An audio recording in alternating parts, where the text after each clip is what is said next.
Hi, I'm Debbie. Today I'm going to show you how to make a tile ring like this one here, similar to this. We'll have a different image in ours, but that's what we're going to do.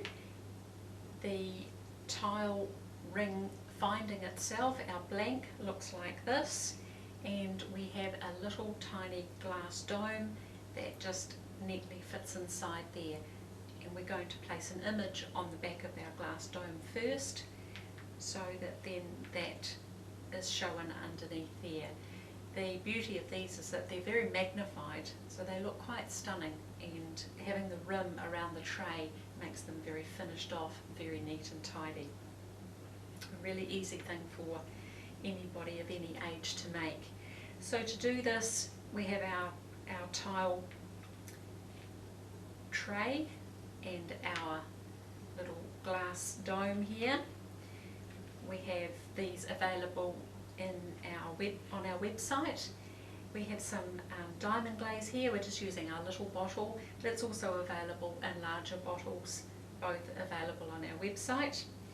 And the image that we've chosen today, I've just cut this little one out here, which is an orange flower, and I've just taken that from one of our larger sheets that we produce and sell online. So the first thing we need to do is take our diamond glaze. Just try and be careful not to shake the bottle around too much so that you don't get too many air bubbles in there. And we're just going to place a little drop of this, about half the size of this image, onto the image, right in the middle there. And that's quite a nice drop because it doesn't have too many bubbles in it, which is helpful to us today. So then we just simply drop our glass on top of that, and then we need to just move it round and round, just massaging it gently into that diamond glaze and on top of the image. Don't worry too much about where it's sitting at this stage. All we're doing is just simply massaging any air bubbles that are in there out of the way and embedding it right down into that diamond glaze. So you'll feel it getting a little bit more sticky.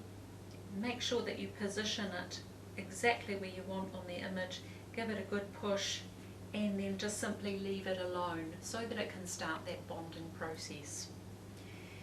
You will need to leave that now for a minimum of 2 hours for the diamond glaze to set before we can cut around that and then pop it into our tray. Ideally, we like to leave them overnight. So we'll come back, and once that is set, and cut that out and continue on with this project. So it's been 2 hours now, and our diamond glaze has set nicely. It's all clear, so it's all dry, and we're ready to cut out our little glass dome from here, and then we're going to glue it with our diamond glaze into our little tray and finish our ring, so it'll be all ready for us to wear. So we just take our scissors, and the first thing to do is just trim off those edges. Then we can very carefully work our way around there, just keeping our scissors very perpendicular to the glass surface edge, so that we don't end up cutting into the paper. Where we're working with more straight surfaces like rectangles and squares, I usually recommend to people that they use the scissors on an angle to slightly cut inwards, but we don't really want to do that with a circle. So that's all nicely trimmed there now, and there's the paper on the back. Just clear away our mess here, and like this one here, we're just going to pop this into here with our diamond glaze. We need to work out first of all what angle we're going to put that on, as to how that is going to end up. So we take our diamond glaze here. I'm just using the 10ml bottle, which is the one that we supply in all our jewellery kits.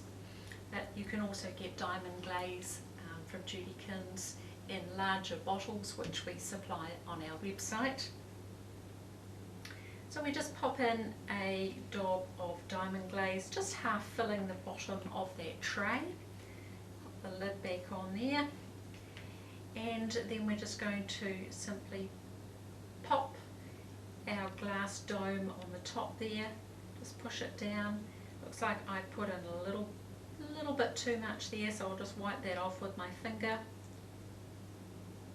Just give it a good push to make sure it sits right down the bottom. And I've put my image on a bit of an angle, which gives it quite a pleasant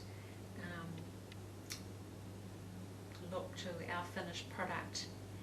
When that is all dry, I would suggest that we go through with a sharp knife and just trim off any diamond glaze that might be sitting on the surface of that glass.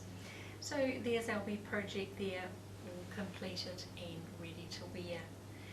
So make sure that you watch some of our other videos where we make earrings and pendants using our tile glass.